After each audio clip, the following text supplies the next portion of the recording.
Hello, and thank you for joining me for another episode of Deep Dive into Practice, where I'm talking about all things anxiety and resilience. I've been talking the past few weeks about how we can make the brain resistant to anxiety. And I've been talking about mindfulness and acceptance and fear extinction. And we know there are so many effective treatments out there, but the one big thing that I find a lot of people don't understand, even professionals who've been doing this for a long time, are what the mechanisms of change are. I teach this to all my supervisees, whether they're graduate students or provisional psychologists, and I often ask them about the mechanisms of change, and they usually don't know what I'm talking about. They have no clue. And even reading research papers, being able to talk about, I'm always encouraging students to talk about what is the mechanism of change, and they don't know the answer to that. And that's a problem. Because we need to know what these treatment mechanisms are to be effective in our work. So I pause and stop, think about what you're doing with your anxious clients and what are the mechanisms of change. So the mechanisms of change, essentially, if you're not sure what I'm talking about, it's the processes by which our therapeutic interventions that we're using achieve positive outcomes. So what are those processes that are actually helping anxious kiddos manage their anxiety? So when we're looking at anxiety, by understanding those processes, we can understand how our interventions that we're putting into place in the first place are effective, right? And when we know how they're effective, we know how we can optimize those interventions, because we want to be as efficient and effective as possible. And so we want to target those processes specifically that we know are helpful. So looking at anxiety, because that's what we're talking about, I've talked about things like conditioned fear. So like the case of little Albert.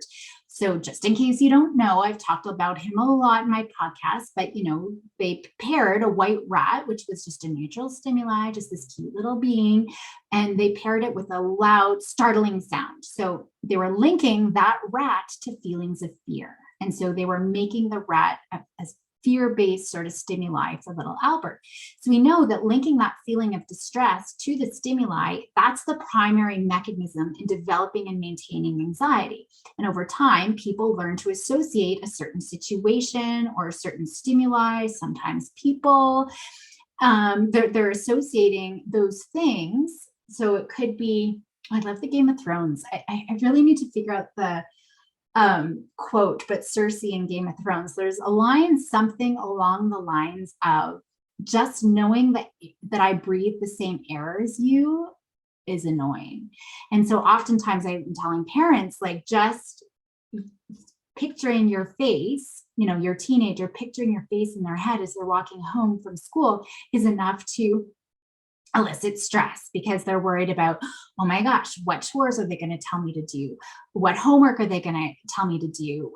What are they going to get on my back about today, right? It can just start creating stress. And so oftentimes in the teenager's brain, parents are associated with stress. So that's an example, but even just different situations. So for example, having to write a test. Some of the kiddos that I work with, they've got a lot of test anxiety. So that situation has been paired with stress.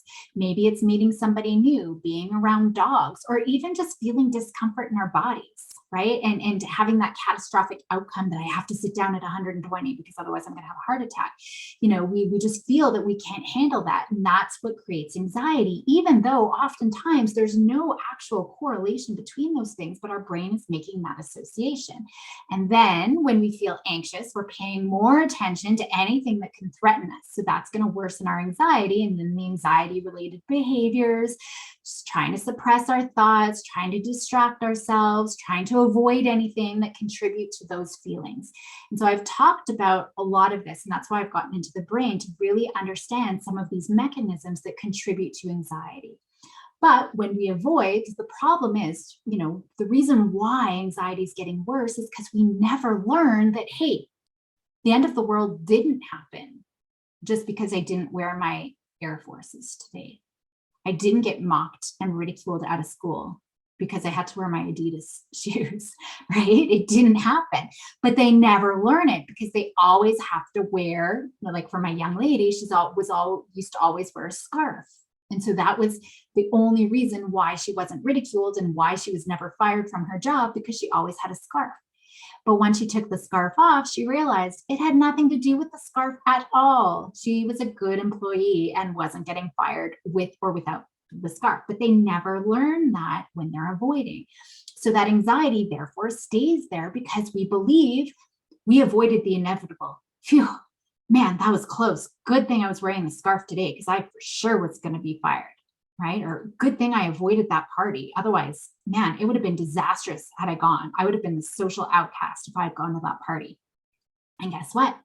When we believe that our avoidance helped us save the world or prevented a heart attack or prevented us from losing our job or from embarrassing ourselves in front of others, we're more likely to avoid parties again.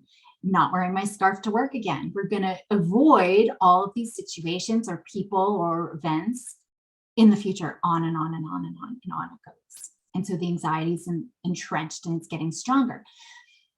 So we understand those mechanisms. So now we got to look at some of the interventions, and especially some of the interventions I've talked about just the past several weeks: mindfulness, fear exposure, fear extinction, and acceptance. All of these pieces are going to be really important. So these, like I was talking about in previous episodes, be sure to check them out if you haven't. They're helping our brain become more resistant to anxiety. So exposure, let's start there. We need to think about, what is it about exposure that's effective? Right? What about exposure helps bring positive outcomes? Do you know? Do you know fully? So I'm going to get into it for today. So anxious people, they have these associations. So for example, me not having my water bottle, that means I'm going to suffocate. Me not having my scarf means I'm going to be a social outcast. Dogs are vicious. They're going to rip my face off if I ever, have a dog encounter. Or presenting in front of others is completely humiliating. Right? And everyone's going to hate me. So we have this conditioned stimuli that we perceive as threatening. So like dogs, they're dangerous creatures, right? Even though dogs, for everybody else who has a dog, they're like, oh, you're so awesome. You're so cute. You're butthead, but I love you, right? But for the person who's anxious, they don't know. It's become conditioned to be scared. So when we repeatedly expose ourselves to these threatening situations without trying to avoid, without trying to engage in safety behaviors, we're beginning to learn new associations. Maybe dogs aren't that bad after all. I didn't throw up over top of everybody when I presented in front of class. The earth didn't swallow me up whole when I went to say hi to that girl that I liked. Right? So we're rewiring the brain. So when we come face to face with that fearful situation or the stimuli or whatever else is going on without anything terrible happening, we start to feel less anxious about the situation. Not fully all the time. I still get nervous every time I have to record a podcast or every time I have to present in front of a large audience, right? I still get nervous, but I still do it all the time. So what's happening here with exposure? It's not just about exposing over and over and over again. The mechanism, and this is what my point is, because everything I've talked about up until now, you're like, yeah, obviously, the more we expose you, you're going to become habituated and it's not going to be such a problem, right? But we're still not at the mechanism. That's what we're doing and outcome, but I still haven't talked about the mechanism, and that's what the whole point for today is. So what we're doing is we're creating a new association. We're creating safety associations that contradict and hopefully completely override that fear-based association that we've developed. So the mechanism here is learning, new learning. That is the mechanism. Yes, I know it makes sense, but were you able to articulate that? That's really important. And I think that this is a missing piece. So this new learning, it helps us manage and even overcome that anxiety. So new learning, that's the key focus that we need to focus on with our kiddos and our clients. We have to ensure that the work that we do, anything that we do, new learning is happening. It's not just about exposure. So this is really important to understand, because so many people are just going to throw kids to the dogs, literally, right? Hoping that just being around dogs, it's going to make them less scared of it. And I see it all the time where we're just going to go to auntie's house. Parents are bringing their kids to the dogs. We're just going to go to auntie's house and no learning's happening. That's where missing pieces, and professionals as well have that mistake where they're just not making sure learning's happening. So many people who are thrown in that situation, kids, or even adults who just white knuckle it. So for example, let's say we've got a client who's scared of elevators. Okay, so we're going to go do some exposure. We're going to lead them into the elevator, and they might go on the elevator, but they're like, squeezing their fists, or they're holding their breath, or they're staying really tense, right? And then as soon as they're off the escalator, then they're releasing everything. The only thing that they've done is reinforced their anxiety story that was awful, that was tense. No new learning was happening there, even though they did the exposure. Even if you ride that elevator all day long, we're only reinforcing that anxiety because now they feel better afterwards. They're so anxious in the moment. They weren't aware, they weren't mindful, they were just so anxious. They didn't have the opportunity to focus on anything other than their own anxious feelings and their own anxious thoughts. That's white knuckling it, where no learning is happening. They're tolerating the situation, but they're not actually addressing the anxiety. So now we need to look at what can we do to optimize that new learning. I've already given you a couple of hints here. So for new learning to happen, we have to have violations, expectancy violations to happen. So meaning that clients have to see a mismatch between the feared outcome and the actual outcome. And that's obvious, right? We can even say, so did the elevator plummet? Well, no, but they were never aware of that. Later on they were. But remember, we need to have that amygdala activated for new learning to happen. And so just talking about the mismatch and trying to reframe our thinking and things like that after the fact isn't going to make a difference. So that's going to be really important. There cannot be any yeah buts either. Yeah buts are going to get in the way of any progress we do. Yeah, but nothing happened because I crossed my fingers behind my back. Yeah, but Caroline knows CPR, so I know she's not going to let me suffocate, right? That goes against her ethics. We know anxiety makes us believe that I can't handle the situation. So we need to make sure that they are learning that they can handle the situation without any of those safety behaviors. So therefore, to optimize the learning, that's the mechanism of change that we're talking about. They have to be aware of what's happening in the first place. And remember, to be aware, that's the first thing. And oftentimes they are very aware, but the mindfulness piece is so important. Aware of everything that's going on, being in the present moment, dropping into their body. Okay, you can feel that tension. What does that feel like? Where do you feel it? Okay, I can feel the tension in my head. They're not ruminating about the elevator plummeting. They're noticing what's happening. So anytime they try to distract themselves or suppress those feelings, or it's okay, they're really not in the present moment. We're just going to be caught in that anxiety loop, doing anything to try to make themselves feel better, to alleviate that anxiety. It's not going to be helpful because we're reinforcing that story that anxiety is bad, these feelings are bad, these thoughts are bad, we need to get rid of them. That's not our goal here, right? And we're reinforcing that I can't handle these feelings, so I just need to get over it and let it be done. So we need to also learn the acceptance piece, because it's one thing to be mindful, but we need to also accept whatever those moment by moment experiences are that come into play. So that's going to be really important. So you can start to see an integration of all of these pieces that I've already talked about. Awareness first, then comes mindfulness. But with exposure, we have to have that mindfulness and that acceptance and that awareness here. That's what's going to be key when we're looking at our exposure pieces. So all the things that I've talked about in the past few weeks, it's not just one or the other, it's all of these skillfully incorporated and knowing what it is that we're targeting.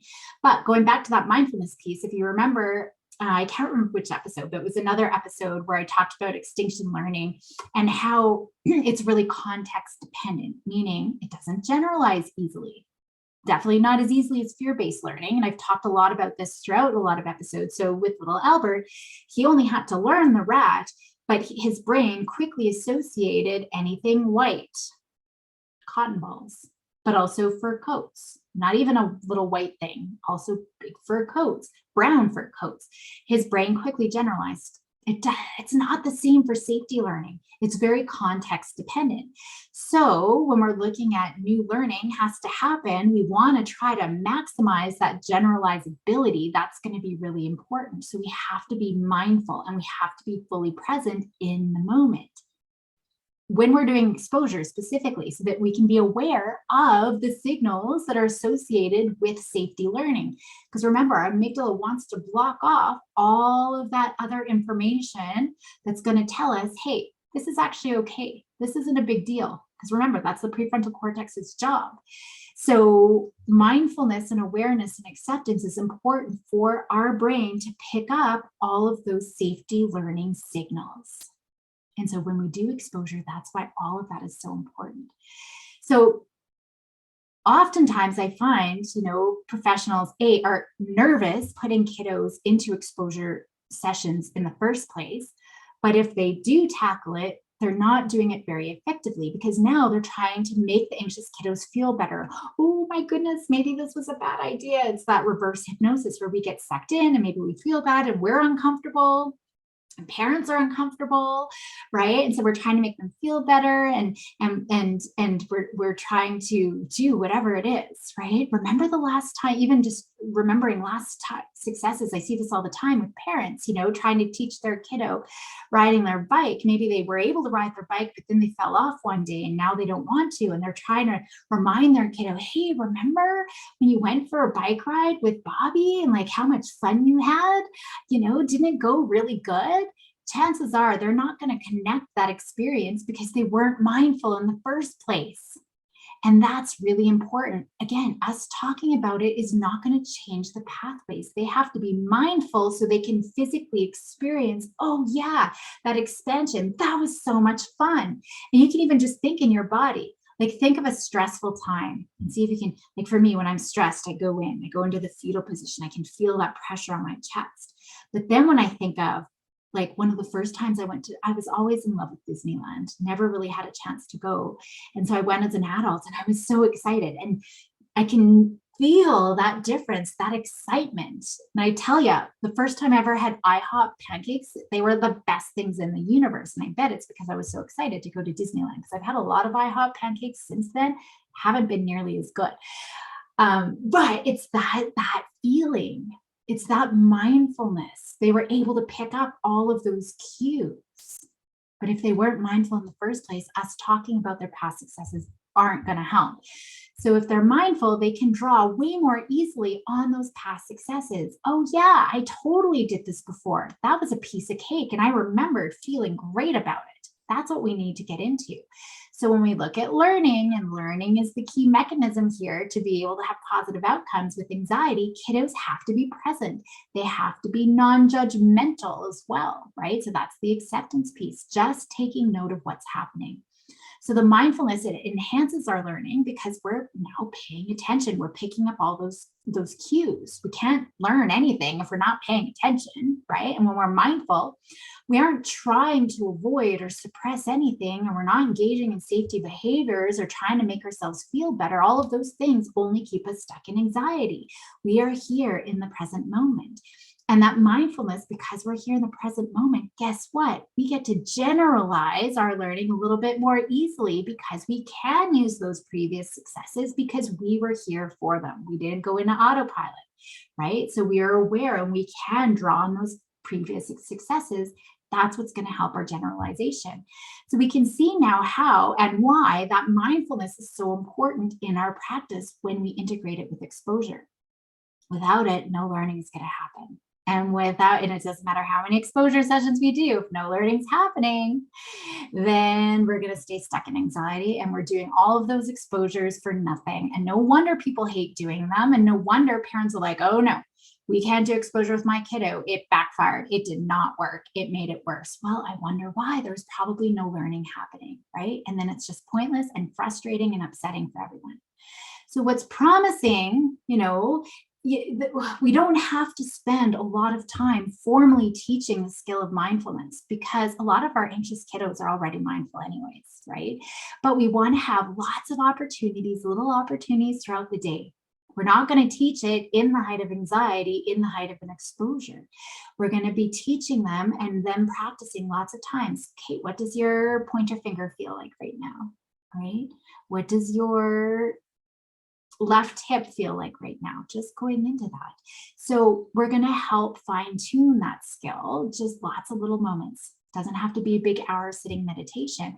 And especially we want to make sure that we're practicing that, applying that mindfulness to any emotional experience that comes their way from day-to-day life. So maybe when they, hey mom, look at what I did at school. We want to be able to coach parents to tap into, oh, hey, that's fantastic. Let's drop into our body. I do with my girls. Actually, I was just doing it with my daughter last night. She's like, Mom, it doesn't work. She was so upset. She was just complaining about it. There was an adult who was very mean to her.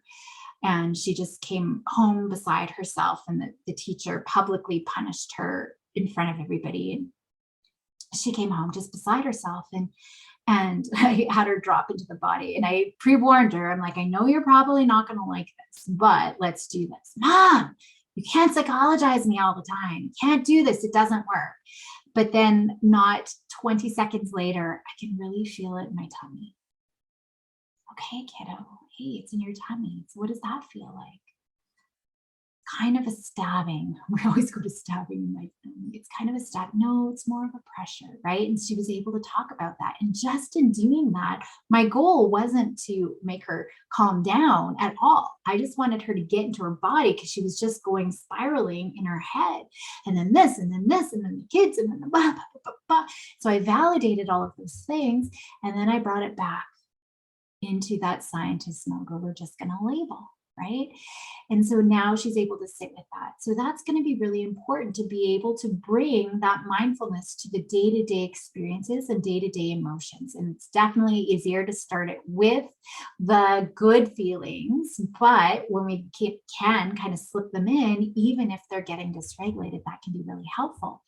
But this is where personalization becomes really important to be very effective in our work, because we can have, like I said, two kiddos with the exact same symptoms, but they might have very different outcomes using even similar strategies, right? So we need to look, but some might be more effective with different types of strategies. So we need to figure out what's going on for them.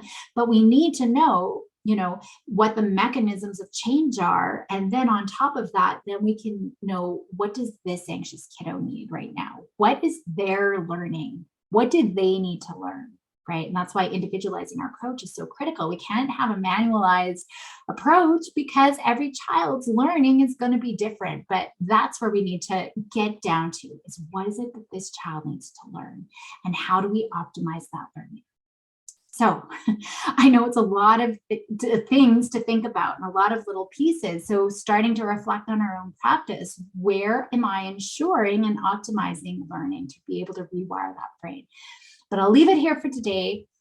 As always, I go into way more detail about how to maximize the safety learning, how to maximize that rewiring of the brain when we're working with anxious clients in my Anxiety Compass Mastery Training Program. So you can definitely check that out if you'd like.